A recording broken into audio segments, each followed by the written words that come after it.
Hello दोस्तों, स्वागत है आप सबका हमारे इस YouTube channel brain teacher biology में। आज आप लोग को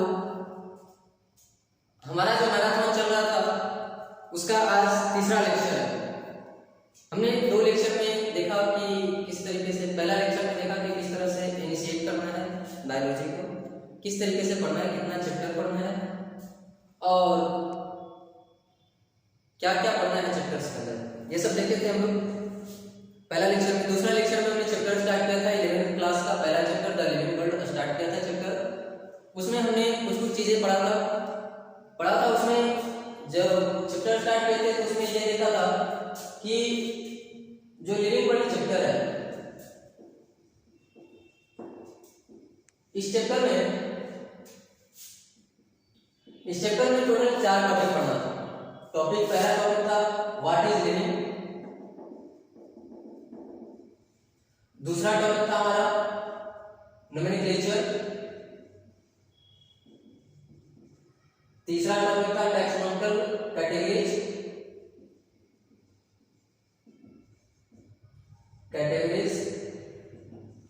और लास्ट टॉपिक था टैक्सोनॉमिक कैटेगरीज और taxonomical as.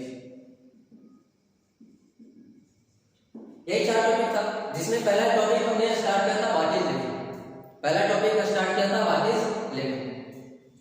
What is living में हमने पढ़ा था कि लिविंग क्या है, तो बताया था कि लिविंग जो है ये एक कॉम्प्लेक्स यूनिक ऑर्गेनाइजेशन या अरेंजमेंट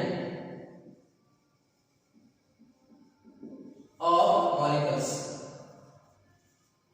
मॉलिक्यूल्स का कॉम्प्लेक्स यूनिक अरेंजमेंट है जिसको लाइफ बोल रहे हैं, ठीक है। और ये मॉलिक्यूल्स का कॉम्प्लेक्स अरेंजमेंट ये क्या करता है, अपने आप को शो करता है, अपने आप को रिप्रेजेंट करता है किसके थ्रू, केमिकल रिएक्शंस के थ्रू, रिप्रेजेंट्स अपने आप को किस प्रकार से करता है। देखो लाइफ क्या है, एक मॉलिक्यूल्स का कॉम्प्लेक्स यूनिक अरेंजमेंट है, मतलब बहुत सारे मॉलिक्यूल से मिलकर एक अरेंजमेंट बनाया है, एक यूनिक अरेंजमेंट बनाया है जो अपने आप को रिप्रेजेंट करता है किसके थ्रू, केमिकल रिएक्शन के थ्रू। ये हमने पढ़ा था लाइफ के बारे में। इसके बाद पढ़ा था लाइफ का कैरेक्टरिस्टिक, लाइफ का या फिर ये बोल दे कि लिविंग का कैरेक्टरिस्टिक क्या क्या है, कौन कौन सा ऐसा कैरेक्टरिस्टिक है जिसको हम लोग लिविंग के लिए रख सकते हैं।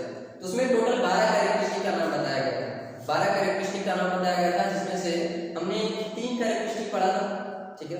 12 कैरेक्टरिस्टिक में से 3 कैरेक्टरिस्टिक पढ़ा था, जिसमें एक लास्ट जो कैरेक्टरिस्टिक पढ़ा था वो थर्ड कैरेक्टरिस्टिक था ग्रोथ एंड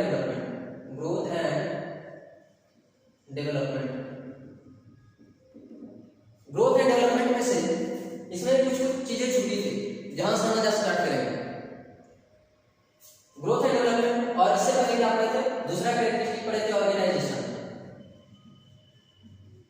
और फर्स्ट कैरेक्टरिस्टिक पढ़े थे हम लोग, फर्स्ट कैरेक्टरिस्टिक पढ़े थे definite shape and size.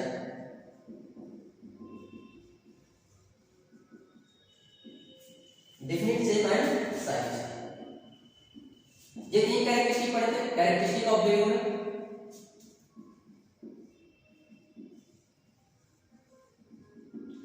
Characteristic of living का ये 3 कैरेक्टरिस्टिक पढ़े थे, टोटल पढ़ना था आपको 12, टोटल हमको 12 पढ़ना है, जिसमें से 3 पढ़े हैं। और इसमें ग्रोथ एंड डेवलपमेंट में थोड़ा सा चीज छूटा था, उसके बारे में चर्चा करेंगे। ग्रोथ एंड डेवलपमेंट में क्या क्या छूटा है। ग्रोथ एंड डेवलपमेंट में एक चीज छूटा था कि किस चीजों का ग्रोथ होता है, ग्रोथ के बारे में पढ़ रहे थे, कौन कौन से चीजों का ग्रोथ होता है, किसी लिविंग के अंदर कौन कौन से चीजों का ग्रोथ होता है, कितने प्रकार से हो सकता है ग्रोथ। 2 तरह का, एक तो बताए थे एक्सटर्नल और इंटरनल ग्रोथ, वो अलग है, वो अलग टाइप का ग्रोथ है। अब पढ़ना है कि कौन कौन सा सब्सटेंस है जिसके वजह से बॉडी में या ऑर्गेनिज्म में ग्रोथ होता है, डेवलपमेंट होता है, वो सब्सटेंसेस के बारे में पढ़ना है। 2 सब्सटेंसेस है, एक होता है एपोप्लाज्मिक सब्सटेंस, ग्रोथ फैक्टर या ग्रोथ सब्सटेंस। 2 सब्सटेंसेस होता है, एक को बोलते हैं प्रोटोप्लाज्मिक सब्सटेंस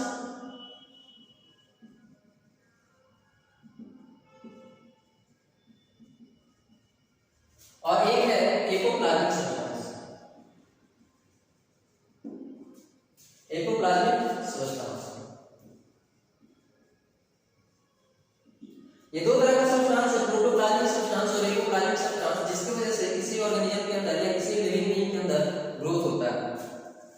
ठीक है।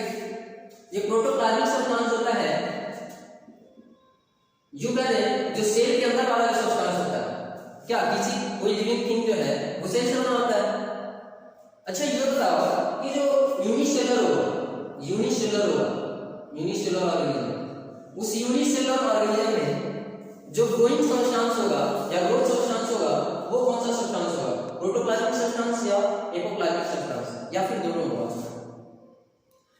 सर अभी तो कुछ पढ़ाया नहीं, बस पूछे जा रहा है, चलो समझो पढ़ लो। जो यूनिसेलुलर ऑर्गेनिज्म होता है वो एक ही सेल का बना होता है। मान लो एक सेल का एक यूनिसेलुलर ऑर्गेनिज्म, ठीक है।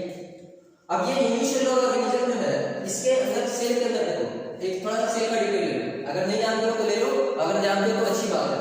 सेल क्या होता है, सेल एक कवर्ड एरिया है। सेल क्या है, एक कवर्ड एरिया है जिसके अंदर बहुत सारी चीजें प्रेजेंट होता है, उसको सेल बोलते हैं। या फिर यूं बोल दो कि सेल जो है ना लाइफ का बेसिक फंक्शनल और स्ट्रक्चरल यूनिट है। बचपन में पढ़ते थे definition, cell is the basic functional and structural unit of life. वो भी अभी भी डेफिनेशन वही है कि बेसिक फंक्शनल और स्ट्रक्चरल यूनिट है सेल। सेल क्या होता है, एक कवर्ड एरिया होता है जिसके अंदर कुछ फ्लूइड्स प्रेजेंट होते हैं, जिसके अंदर कुछ फ्लूइड्स प्रेजेंट होते हैं।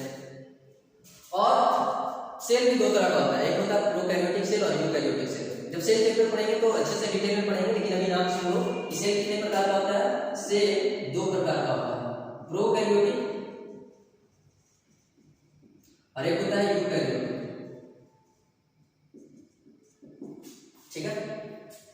प्रोकैरियोटिक और यूकैरियोटिक। प्रोकैरियोटिक सेल होता है, प्रो का मतलब प्रिमिटिव होता है। हमारे साथ पढ़ने का एक एडवांटेज ये है कि आपको ना बायोलॉजी कठिन नहीं लगेगा। बायोलॉजी का जो वर्ड होता है ना, पता है ना सब कि बच्चा सब की बायोलॉजी में बहुत लंबे लंबे टर्म होते हैं, बहुत बड़े बड़े वर्ड्स होते हैं, सबका निवारण हमारे पास है, टेंशन नहीं लेना।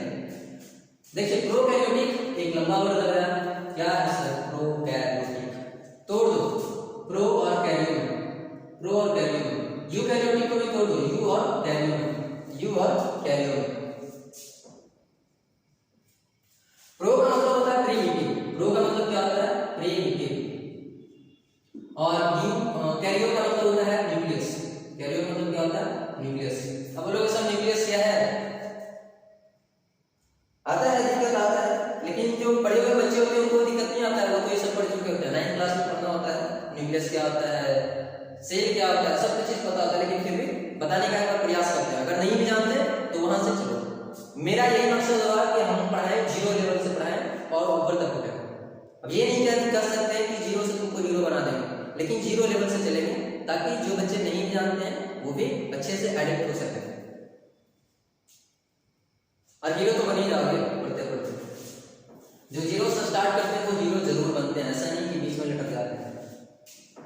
तो यहाँ पे प्रीमिटिव न्यूक्लियस है। प्रोकैरियोटिक सेल में क्या होगा, न्यूक्लियस जो होगा ना प्रीमिटिव होगा। मतलब यूं करो कि न्यूक्लियस वेल डेवलप्ड नहीं होता है। प्रीमिटिव कहने का मतलब पुराना न्यूक्लियस होगा, वेल डेवलप्ड न्यूक्लियस नहीं होगा। हम लोग तो ऐसे ही डायरेक्ट बोल देते हैं कि जो प्रोकैरियोटिक सेल होता है उसमें न्यूक्लियस होता ही नहीं है। एक्चुअल बात है न्यूक्लियस नहीं होता है, लेकिन ये बोलना गलत हो जाता है थोड़ा सा। न्यूक्लियस डेवलप्ड न्यूक्लियस नहीं होता, न्यूक्लियर मेम्ब्रेन उसके ऊपर नहीं होता, ठीक है। और यूकैरियोटिक सेल है, यू का मतलब होता है ट्रू, यू का मतलब क्या होता है, ट्रू। और कैरियो का मतलब अभी पता है न्यूक्लियस। तो यूकैरियोटिक जो सेल होता है उसमें ट्रू न्यूक्लियस होता है, और प्रोकैरियोटिक सेल में ट्रू न्यूक्लियस नहीं होता है, फॉल्स न्यूक्लियस होता है या प्रिमिटिव न्यूक्लियस होता है।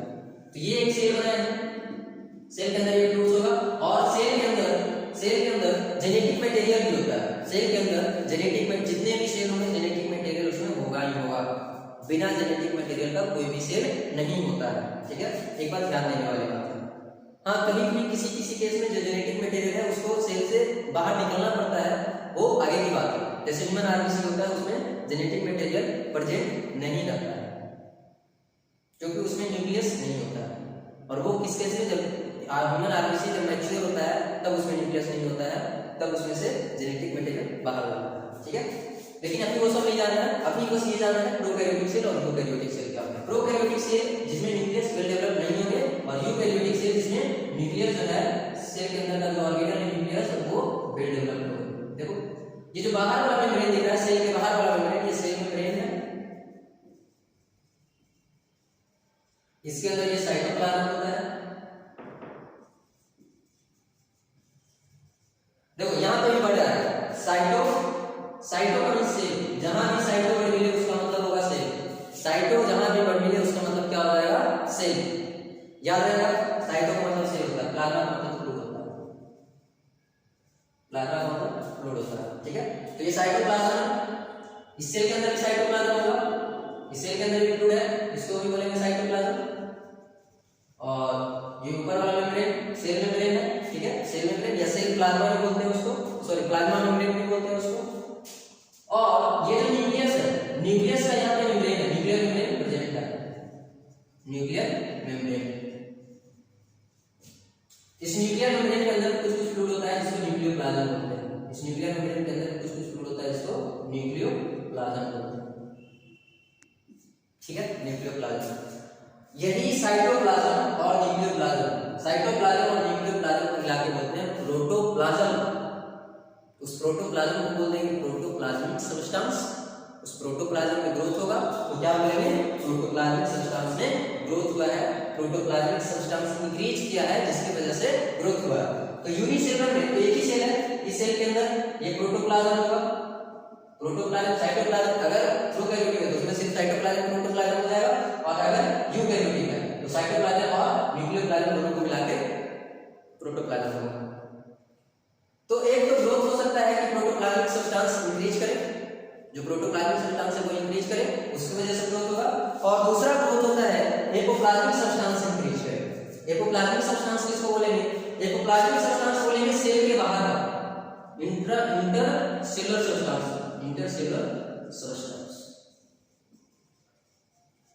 जो सेल के बाहर के सब्सटेंस है, ये सेल है, ये सेल है, ये सेल है, इसके बाहर भी बहुत सारे सब्सटेंसेस होते हैं, इनको बोलते हैं एपोप्लाज्मिक सब्सटेंस। इनको क्या बोलते हैं, एपोप्लाज्मिक सब्सटेंस। ये सब, ये जो सेल के बाहर जो सब्सटेंसेस है वो भी सेल से ही बाहर निकलते हैं।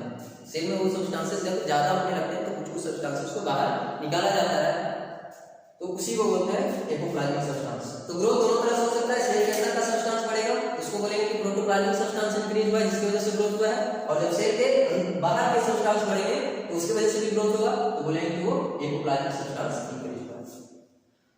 इतना ही था, ग्रोथ खत्म हुआ, ग्रोथ एंड डेवलपमेंट। अब नेक्स्ट वाला पढ़ेंगे, ग्रोथ एंड डेवलपमेंट के बाद हमारा है मेटाबॉलिज्म। इसके बाद हमारा कैरेक्टरिस्टिक क्या है, मेटाबॉलिज्म। चौथे नंबर पे मेटाबॉलिज्म आएगा, ठीक है,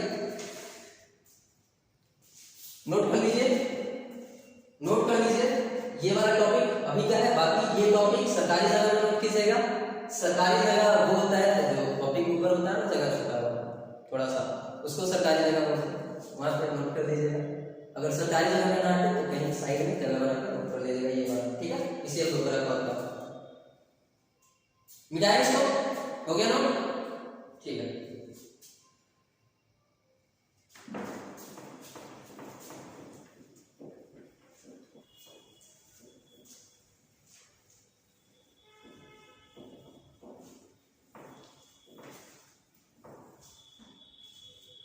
मेटाबॉलिज्म नेक्स्ट टॉपिक है।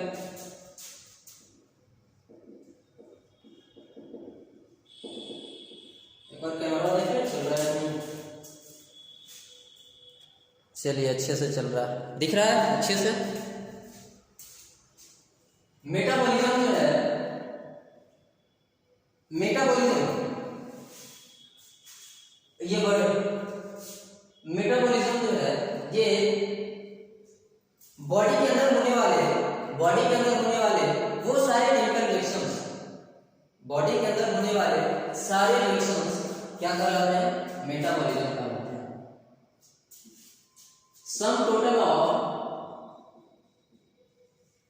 Chemical reaction occurs in our body या in living beings are called metabolism। Living beings के अंदर होने वाले सारे केमिकल रिएक्शंस क्या कहलाते हैं, मेटाबॉलिज्म कहलाते हैं।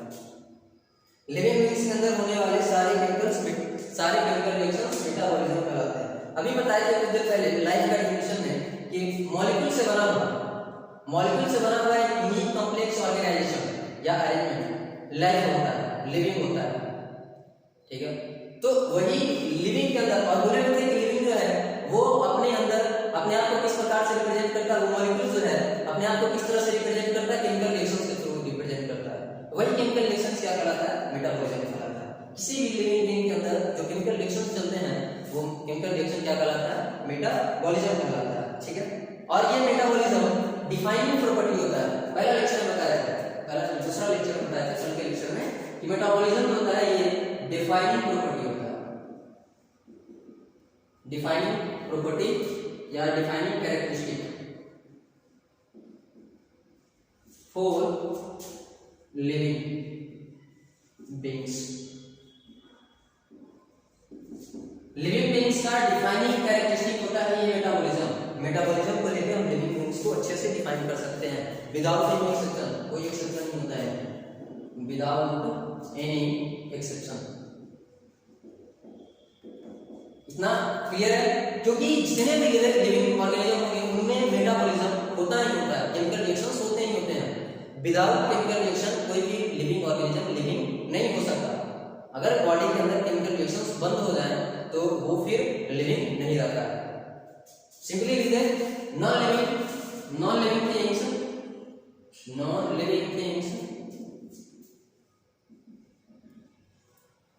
does not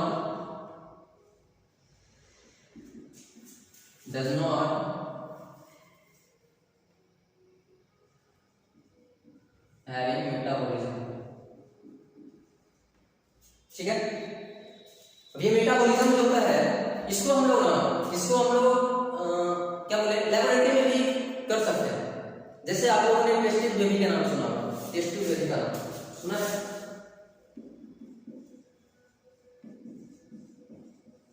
test tube baby.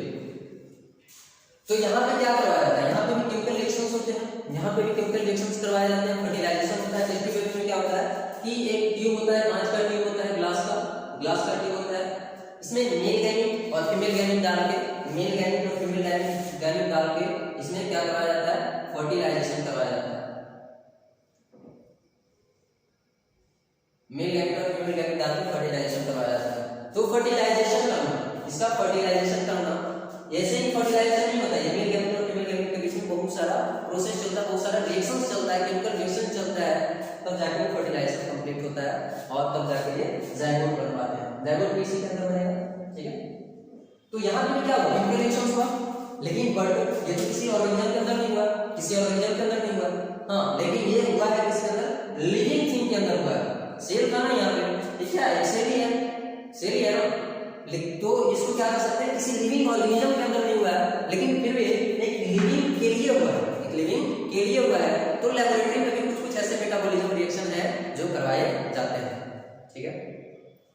और क्या करना है कि मेटाबॉलिज्म जो होता है ये दो तरह का होता है। मेटाबॉलिज्म कितने तरह का होता है, दो तरह का। इसके लिए लाइन लिख लें कि metabolic reactions can do in laboratory। Laboratory में क्या जा सकता है, ठीक है। क्या बोले कि मेटाबॉलिक रिएक्शन जो है ये दो तरह का होता है। मेटाबॉलिक रिएक्शन कितने तरह का, दो तरह, या सिर्फ मेटाबॉलिज्म दो तरह का। एक एनाबॉलिज्म होता है और एक होता है कैटाबॉलिज्म।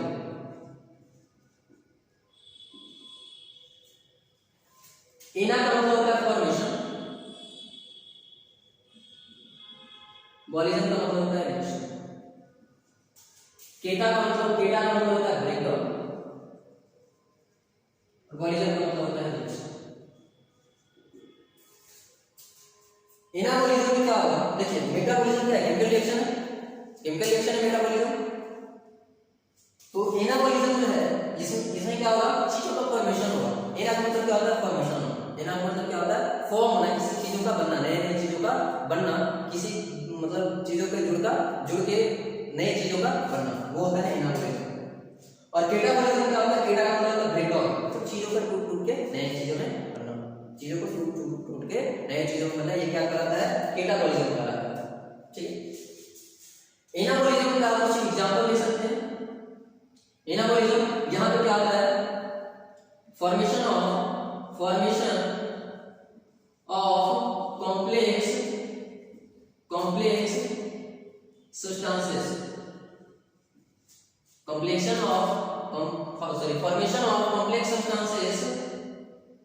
by small substances। ठीक है, इसका एग्जांपल क्या हो जाएगा? एनाबॉलिज्म का एक एग्जांपल दे सकते हैं, फोटोसिंथेसिस का एक एग्जांपल दे सकते हैं। फोटोसिंथेसिस एक एनाबॉलिज्म का रिएक्शन शो करता है, एनाबॉलिज्म रिएक्शन शो करता है, एनाबॉलिक रिएक्शन होता है यहाँ पे। ठीक है, और एक एग्जांपल दे सकते हैं ग्लाइकोजेनेसिस।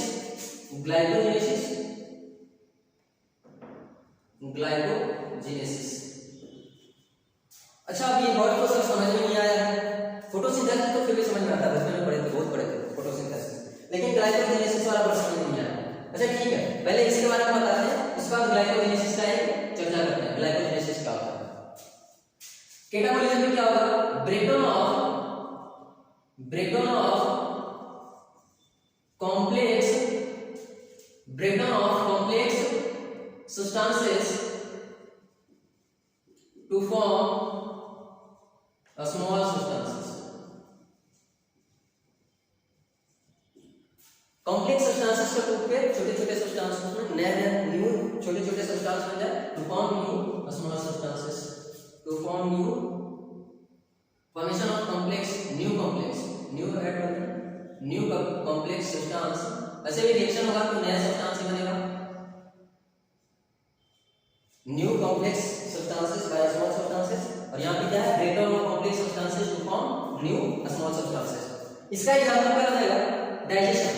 डाइजेशन, फूड का डाइजेशन।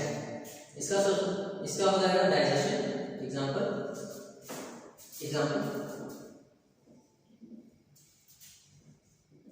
डाइजेशन। रेस्पिरेशन हो जाएगा, दिख रहा है इधर, दिख रहा है कोने में, दिख रहा है बेटर। डाइजेशन और रेस्पिरेशन, कैटाबॉलिज्म रिएक्शन, कैटाबॉलिज्म का एग्जांपल हो जाएगा डाइजेशन और रेस्पिरेशन। ठीक है, अब सर और एग्जांपल एक दे देते हैं, glycolysis. Glycogenolysis.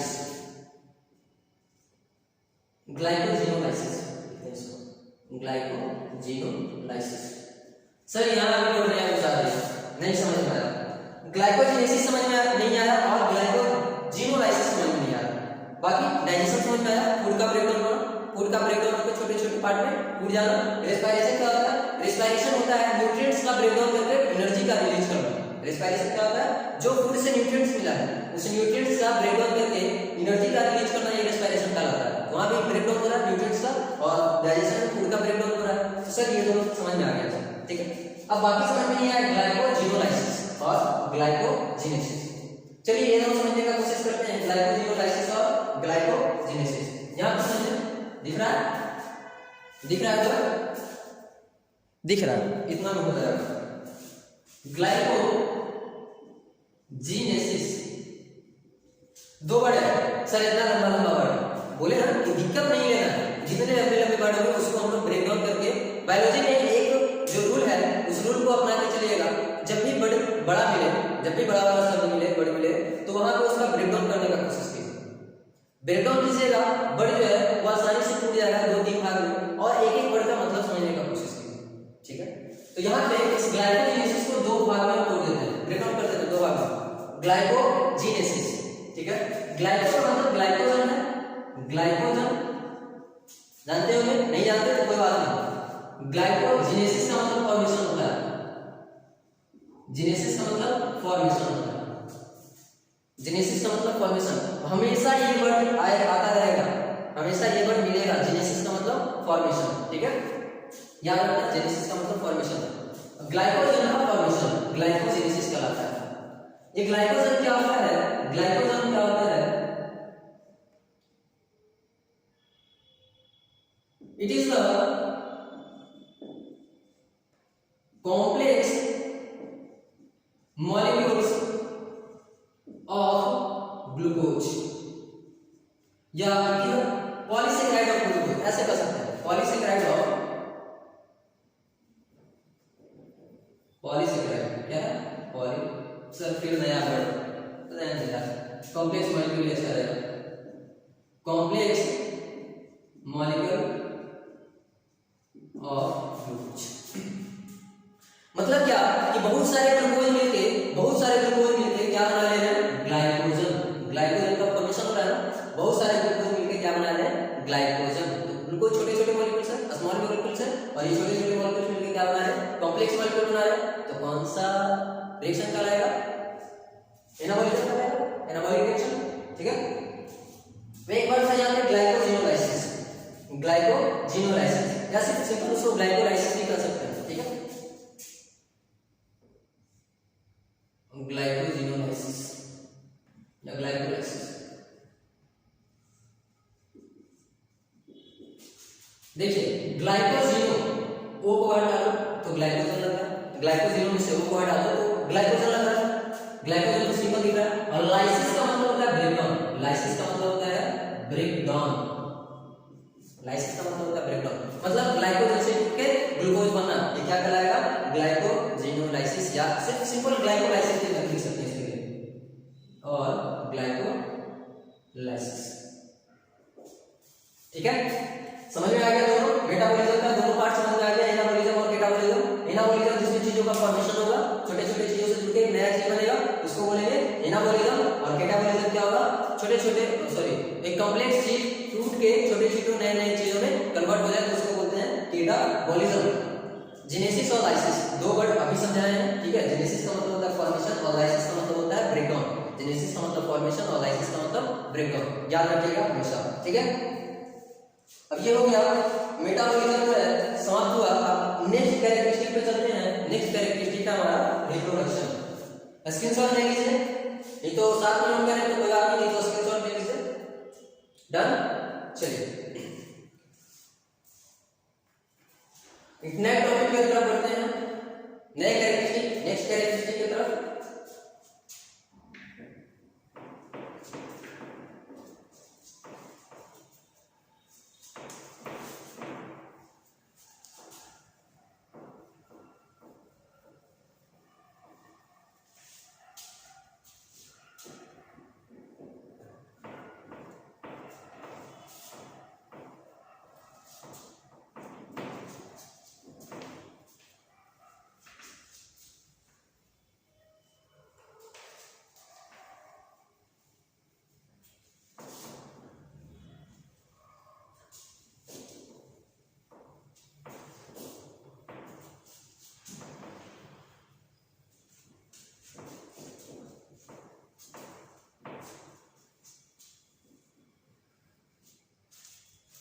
Reproduction, next topic है रिप्रोडक्शन।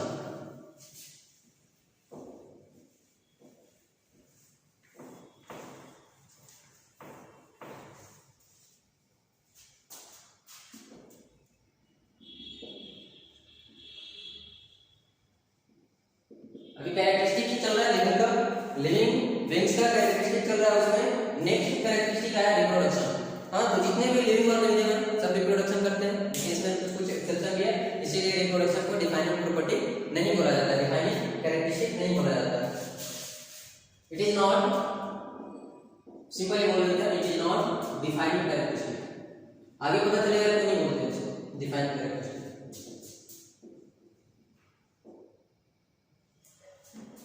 रिप्रोडक्शन का डेफिनेशन दे दें। रिप्रोडक्शन का डेफिनेशन क्या लिखेंगे, इसका डेफिनेशन, इसका डेफिनेशन जो लिखेंगे, it is a process by which, it is the process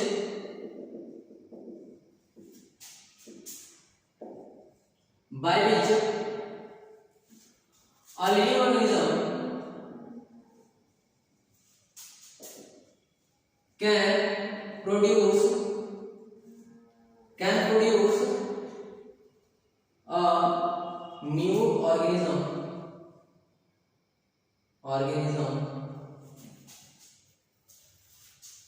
similar to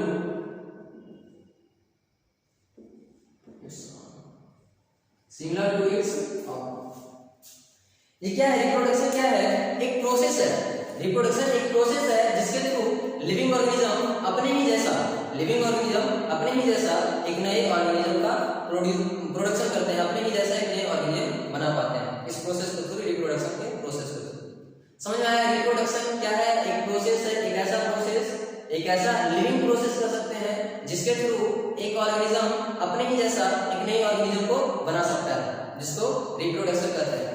नहीं हो रहा है तो वर्ड को तोड़ लीजिए, री मतलब फिर से री, और प्रोडक्शन मतलब बनाना, फिर से बनाना, और कैसे बनाना, अपने ही जैसा नए ऑर्गेनिज्म को बनाना। ठीक है, तो हम बोलते हैं हमेशा बायोलॉजी में बर्ड ब्रेकडाउन एक नियम है, रूल है, बर्ड ब्रेकडाउन करके उसका पता कर सकते हैं कि क्या उसका मतलब है।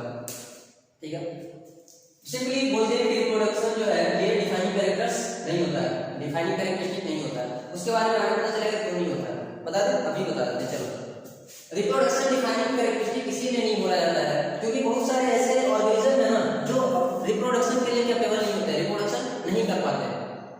जैसे एक एग्जांपल देते हैं, म्यूल।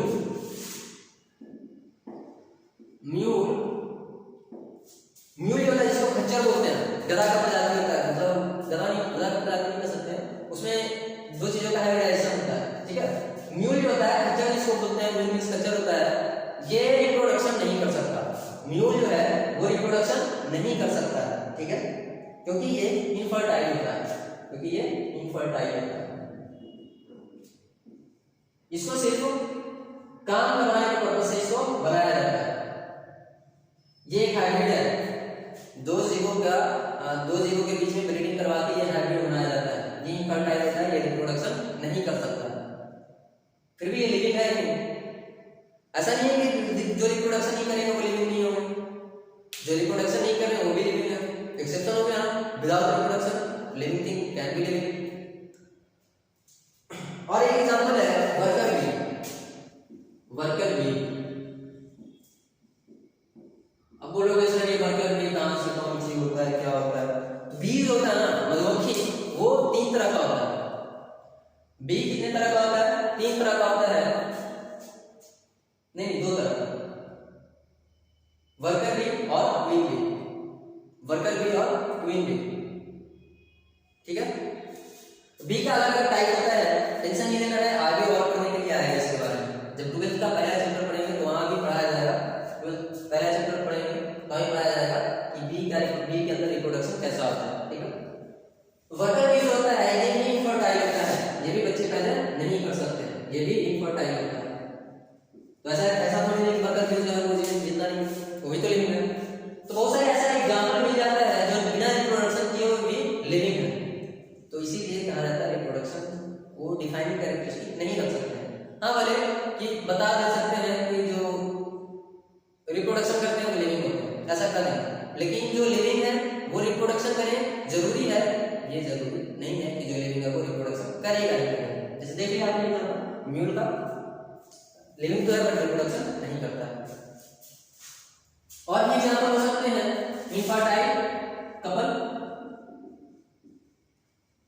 जिनके बच्चे नहीं हो रहे, इनफर्टाइल कपल जिनके बच्चे नहीं हो रहे। ठीक है, तो ये है रिप्रोडक्शन। अब रिप्रोडक्शन का टाइप जानना है, रिप्रोडक्शन कितने टाइप का होता है। पढ़ा तो ठीक, नहीं पढ़ा तो देख लो। रिप्रोडक्शन 2 प्रकार के,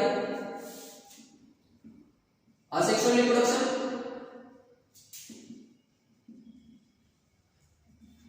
और एक होता है sexual reproduction.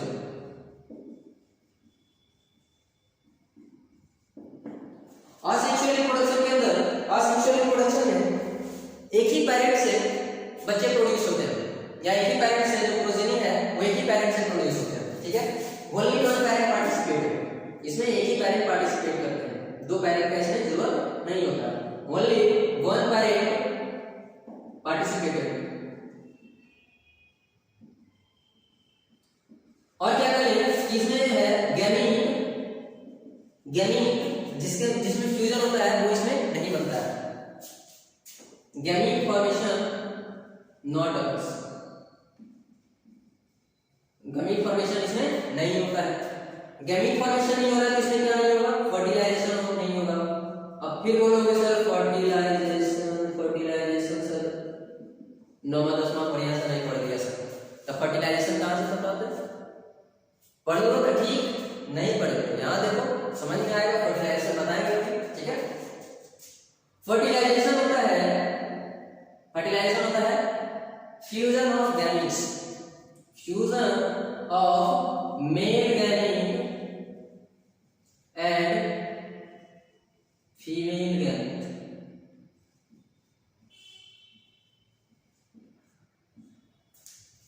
Fusion of male gamete and female gamete. Human के केस में मेल गैमेट किसको बोलेंगे? ह्यूमन के केस में मेल गैमेट जो है वो स्पर्म होगा। ह्यूमन के केस में मेल गैमेट कौन होगा? स्पर्म। और फीमेल के केस में मेल गैमेट क्या होता है? ओवम। फीमेल के केस में मेल गैमेट, सॉरी फीमेल के केस में फीमेल गैमेट होगा ना, मेल गैमेट होगा। फीमेल के केस में क्या होता है? ओवम। ठीक है, तो ये स्पर्म और ओवम का जो फर्टिलाइजेशन होता है यही क्या कराता है? यही कराता है फर्टिलाइजेशन। समझ में आ गया? जस्ट इसका अपोजिट हो जाएगा वहां पे, और सेक्सुअल रिप्रोडक्शन में जस्ट अपोजिट हो जाएगा सेक्सुअल रिप्रोडक्शन में। अच्छा, सेक्सुअल रिप्रोडक्शन का बहुत सारा टाइप होता है, फ्रैगमेंटेशन, बडिंग, बता दें क्या? चलो बताएं देते हैं types of sexual reproduction.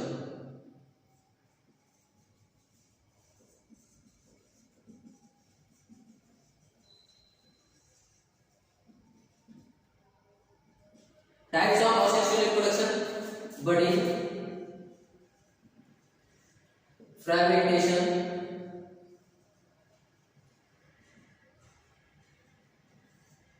Budding, fragmentation, regeneration. दिख रहा है नीचे? काफी नीचे चला है, दिख रहा है?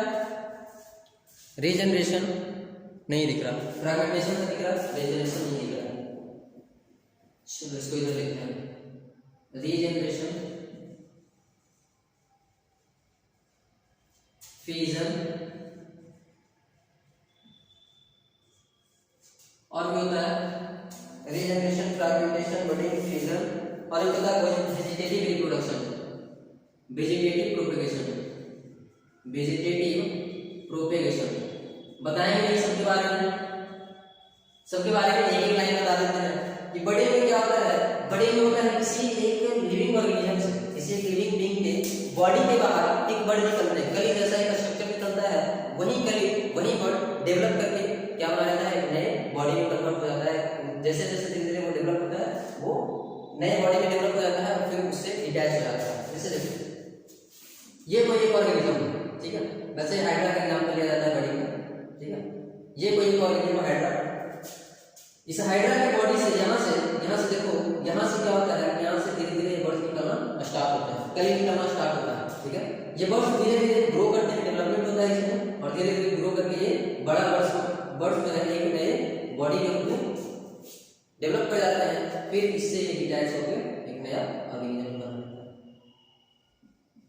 करना इसमें दो पैरेंट है, अकेला ही हो गया, दो पैरेंट का कोई जरूरत नहीं, गैमेट का कोई गैमेट की इंफॉर्मेशन हुआ डायरेक्ट मर जाएगी, ठीक है। तो ये होता है बड़ी। फ्रैगमेंटेशन क्या होता है? फ्रैगमेंटेशन होता है कोई बॉडी पार्ट, मान लो कोई ऑर्गेनिज्म है, इस ऑर्गेनिज्म का इतना बॉडी पार्ट टूट के अलग हो गया, इतना बॉडी पार्ट टूट के अलग हो गया, तो इस बॉडी पार्ट से इतने से बॉडी पार्ट से इसमें धीरे धीरे डेवलपमेंट होकर ये एक नया बॉडी बना लेगा, नया ऑर्गन बना लेगा, ठीक है। इसको बोलते हैं फ्रैगमेंटेशन। और रीजनरेशन भी सेम टू सेम फ्रैगमेंटेशन के जैसा ही होता है, लेकिन दोनों के बीच में डिफरेंस होता है। डिफरेंस जानने का फायदा नहीं है, डिफरेंस 12th में पढ़ाया जाएगा, ठीक है। 12th का फर्स्ट चैप्टर में यही सब पढ़ाया जाएगा, तो डिफरेंस अभी नहीं जानो। फ्रैगमेंटेशन रीजनरेशन में थोड़ा सा डिफरेंस होता है, अभी नहीं बता रहे, उसको होल्ड करके रखना है। फिर इसके बाद है फ्यूजन। फ्यूजन में क्या होता है? ओहो, फ्यूजन में भी वही होता है, सिंपल सेल डिवीजन। मान लो ये कोई बॉडी है, इस बॉडी में डिवीजन हो गया, दो ऑर्गेनिज्म हो गए, दोनों ग्रोथ हो गए, दोनों ग्रो करके फिर इसमें डिवीजन होगा, फिर नया ऑर्गेनिज्म बन जाएगा। फ्यूजन का मतलब क्या होता है? बॉडी का टूटना। फ्यूजन का मतलब क्या होता है? टूटना, टूट के दो भाग में बढ़ जाना। वैसे दो वर्ड है, फ्यूजन और फ्यूजन। कंफ्यूजन तो है, फ्यूजन और फ्यूजन में कंफ्यूजन ले, फ्यूजन और फ्यूजन में कंफ्यूजन। फ्यूजन का मतलब होता है टूटना, और फ्यूजन का मतलब होता है जुड़ना। कहीं सरकारी जगह में लिख दीजिए, नोट कर लीजिए, सरकारी जगह में फ्यूजन का मतलब टूटना और फ्यूजन का मतलब जुड़ना, ठीक है। और नेक्स्ट बच गया वेजिटेटिव प्रोपेगेशन। वेजिटेटिव प्रोपेगेशन क्या होता है ना कि किसी भी प्लांट के, ये ज्यादातर प्लांट में होता है, प्लांट के सारे पार्ट को वेजिटेटिव पार्ट्स बोलते हैं। प्लांट के सारे पार्ट को वेजिटेटिव पार्ट बोलते हैं, बोल सकते हैं नहीं, सारे पार्ट को वेजिटेटिव पार्ट नहीं बोल सकते हैं। प्लांट का वैसा पार्ट जिससे एक नया प्लांट बन जाए, प्लांट का वैसा पार्ट जिससे एक नया प्लांट बन जाए, उसको vegetative part of the plant बोलते हैं। जैसे लीव्स, रूट, स्टेम, इन सब चीजों से क्या बन सकता है? एक नया प्लांट बन सकता है। गुलाब का फूल लगाया होगा। गुलाब का फूल, गुलाब का टहनी लगाते हैं गुलाब के फूल के पौधे के लिए, तो टहनी स्टेम से नया पौधा बन जाता है, तो गुलाब का जो टहनी है वो क्या हो जाएगा, वेजिटेटिव पार्ट हो जाएगा गुलाब के फूल का, प्लांट का वेजिटेटिव पार्ट, और जो उससे एक नया पौधा बन गया है तो उसी को क्या रिप्रोडक्शन हो गया, एक प्लांट का दूसरा प्लांट बन गया, तो वेजिटेटिव क्या हो गया, प्रोपेगेशन हो गया, वेजिटेटिव प्रोपेगेशन। क्यों? क्योंकि वो वेजिटेटिव पार्ट से एक नया प्लांट बना। ठीक है, अब बात करते हैं सेक्सुअल रिप्रोडक्शन। सेक्सुअल रिप्रोडक्शन में टू पेरेंट का रिक्वायरमेंट होगा, two parent with opposite sex, with opposite sex,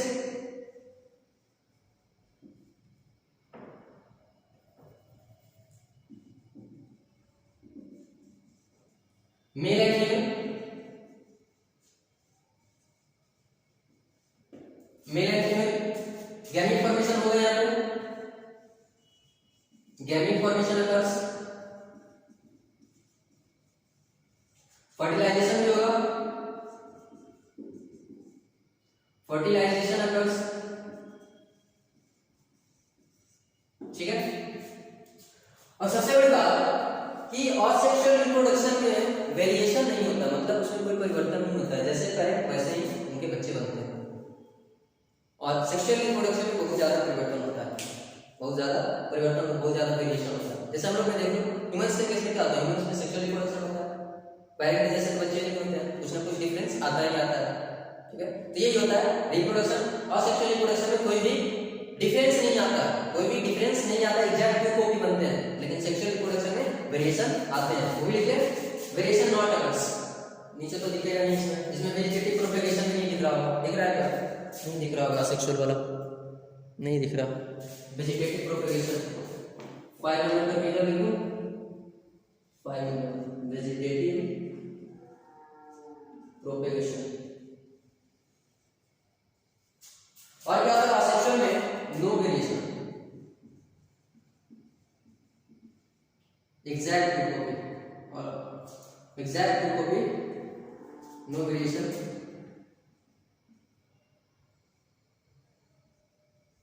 exact to copy, progeny, progeny का मतलब बच्चे, मतलब जो भी बच्चे बनेंगे उसको कॉपी बनेंगे। ठीक है, इससे वेरिएशन होगा, वेरिएशन अकर्स, वेरिएशन अकर्स, मतलब बच्चे जो बनेंगे वो अपने माता पिता से, पेरेंट्स से थोड़े डिफरेंट होंगे। ठीक है, क्यों? क्योंकि इसमें फर्टिलाइजेशन होता है, मतलब दो मेल और फीमेल, दो अलग अलग एलिमेंट्स का फ्यूजन होता है, उसके वजह से इसमें क्या होता है, वेरिएशन होता है। वेरिएशन होने तो और भी बहुत सारे रीजन पड़ेगा जब रिप्रोडक्शन पढ़ेंगे। ये हो गया टोटल का टोटल रिप्रोडक्शन। मतलब रिप्रोडक्शन में एक बात और जाननी है, वो बात है कि यूनिसेलुलर ऑर्गेनिजम्स के लिए, यूनिसेलुलर ऑर्गेनिजम्स के लिए ग्रोथ और रिप्रोडक्शन, यूनिसेलुलर ऑर्गेनिज्म के लिए ग्रोथ और reproduction, for unicellular organism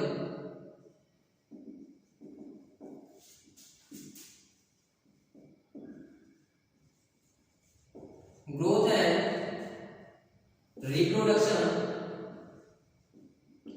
are synonymous, synonymous, synonymous कहने का मतलब एक ही जैसा होता है, ग्रोथ हो या रिप्रोडक्शन हो, दोनों वर्ड एक ही होता है इसके लिए, यूनिसेलुलर ऑर्गेनिज्म के लिए।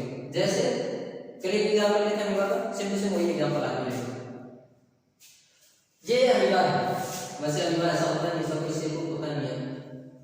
ये अमीबा, इस अमीबा में क्या हो रहा है, मान लो इस अमीबा में क्या देखिए ग्रोथ हो रहा है, ग्रोथ हुआ, चलिए ग्रोथ हुआ, अमीबा थोड़ा सा बड़ा हुआ, साइटोप्लाज्मिक ग्रोथ हुआ उसमें, जिसको प्रोटोप्लाज्मिक ग्रोथ कहते हैं। ग्रोथ होने के बाद ये अमीबा डिवाइड कर दिया दो अमीबे में, सिंपल डिवीजन करेगा, टूट के दो भाग में डिवाइड होगा। तो यहाँ पे क्या होगा, इसका नंबर बढ़ा, नंबर बढ़ने को भी तो ग्रोथ कहते हैं ना, ग्रोथ में क्या बढ़े, increase in mass and increase in number, mass चलिए नहीं इंक्रीज किया, सीधा नंबर इंक्रीज हो गया। तो यहाँ पे क्या हुआ, ग्रोथ हुआ, नंबर इंक्रीज हुआ, ग्रोथ हुआ, और साथ साथ में क्या हो गया, इसका रिप्रोडक्शन भी हो गया। पहले एक अमीबा था, दो अमीबे बन गया, पहले एक अमीबा था, दो बन गया, तो यहाँ पे क्या हुआ, रिप्रोडक्शन भी हुआ। तो इसीलिए कहा जाता है कि जो यूनिसेलुलर ऑर्गेनिज्म होते हैं उसमें ग्रोथ और रिप्रोडक्शन दोनों सिनोनिमस होते हैं, एक जैसे शब्द लगते हैं यूनिसेलुलर ऑर्गेनिजम्स के लिए, दोनों सेम। समझ में आया? अब इसके बाद एक कैरेक्टरिस्टिक पढ़ना होमियोस्टेसिस का, दूसरा कैरेक्टरिस्टिक क्या है, होमियोस्टेसिस। ये रिप्रोडक्शन का दूंगा, नोट कीजिए। अब होमियोस्टेसिस, पढ़ेंगे नेक्स्ट क्लास में। इसको नोट कर लीजिए, होम्योस्टैसिस नेक्स्ट क्लास में पढ़ेंगे, ठीक है। तब तक के लिए धन्यवाद। और वीडियो अच्छा लगा हो तो लाइक कर दें, चैनल को सब्सक्राइब कर दें और शेयर करना ना भूलें। शेयर जरूर से जरूर करें ताकि आपके जो पास पड़ोसी हो, दोस्त हो, वो भी इसका लाभ ले सके, इस मैराथन के साथ अपना जर्नी स्टार्ट कर सके। तब तक के लिए धन्यवाद।